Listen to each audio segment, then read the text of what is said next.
So mga sangkay, ayon po sa lumalabas na report, mukhang napuruhan nga daw po ng Israel itong bansang Iran nung ginawa po ng Israel ang kanilang pag-atake.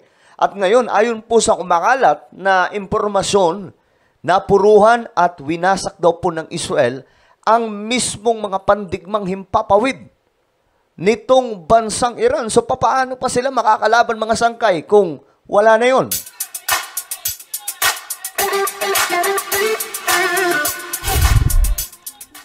Hello, what's up mga sangkay? Ako muli ito nagbabalik dito sa ating channel kung saan nag-upload po tayo ng mga video na kapupulutan po ng kaalaman. At ito nga po, international news po tayo. Bago tayo magtuloy-tuloy, kung ikaw ay solid sangkay, mag-comment ka po sa ibaba ng hashtag solid sangkay, kasama po ang inyong mga lugar, kasama po ang inyong mga lokasyon para magkakilala po tayo dito sa YouTube. Sa mga nanonood ngayon na hindi pa po nakakapag-subscribe, ano pang hinihintay nyo mga sangkay? Tayo po ay 1.32 million subscribers na at ilang tulog na lang, mapalo na po tayo sa 1.4 million. Kaya para mapabilang sa paparating na 1.4 million, i-subscribe nyo po yung ating YouTube channel, i-click ang bell at i-click nyo po yung all. Okay po ba yun mga sangkay? Sa mga nanonood po sa Facebook, i-follow nyo po yung ating Facebook page. Ngayon ito kasi ang report. Ayon dito sa balita, ang entire air defense capabilities ng Iran ay nawasak daw po ng Israel. So gaano kaya katotoo ito mga sangkay? Kasi kung totoo ito, paano na po lalaban itong bansang Iran? Sila pa naman po yung big boss sa lahat ng mga kaguluhan dyan po sa Middle East. Ngayon, ayon din po dito sa ibang mga report, mga sangkay, itong mga missile daw po ng Iran, itong production mismo nila, pagawaan po mismo ng mga weapons nila, especially itong missile, na i-report, na ibalita daw mga sangkay na dinurog din daw po ng Israel. At nasa 20 military bases sa buong bansa ang nadali.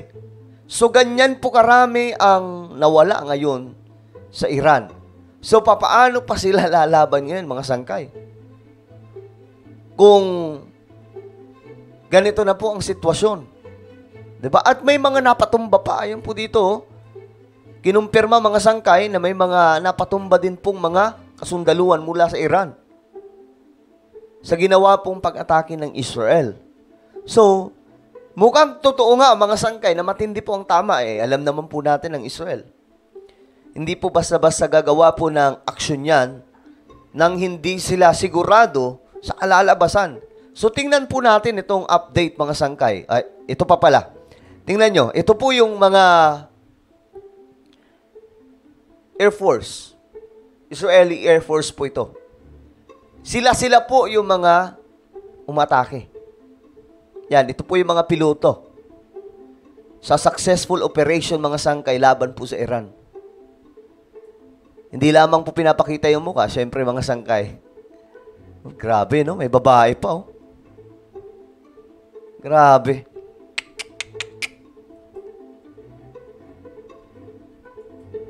Oh, ayan, mga sangkay. Sila po yung pumunta po sa Iran at ngayon napapabalita mga sangkay na ang buong defense or air defense ng Iran inadali po ng Israel. Let's joining us now, former British Commander Richard Kemp.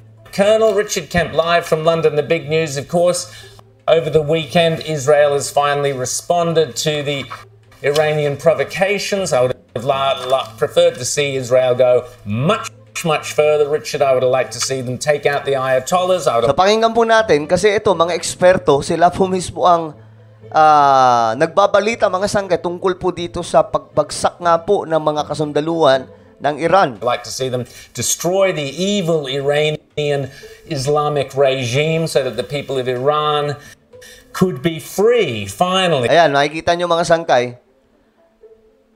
Animo yung mga fireworks. It's been too many decades that these monsters have been in power, but there was some retaliation from Israel, held back, it would appear, here, Colonel Richard Kemp, by the Americans. Is that correct? By the Biden administration? Yeah, I mean, the strike this morning in Israeli time was absolutely extraordinary. It was a remarkable effort. It So included matindi daw po mga sangkay ang ginawa ng Israel. destroying air defense systems in Syria and Iraq, which were on the path to Iran. Then destroying Iran's air defense systems and effectively knocking out the entire air defense. Nako. Mukhang totoo nga mga sangkay. Papaano po dito makakapalagpa ang Iran? Ibig sabihin, hindi na po sila dito gaano makakagalaw. Kasi nga po, yung kanilang mga puwersang pandigma sa impapawid, nadali po ng Israel. Capabilities of Iran, I believe. Fantastic. And also very severe damage to Iran's capability of producing missiles. Pati po yung nagpuproduce ng kanilang mga missiles, wala na din.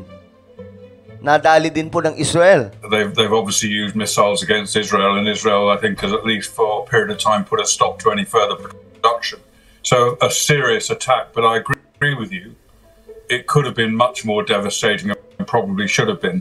I think the calculation made by the Israeli Prime Minister was that he would do as much as he could get away without incurring the wrath of the US president in the lead up to an election.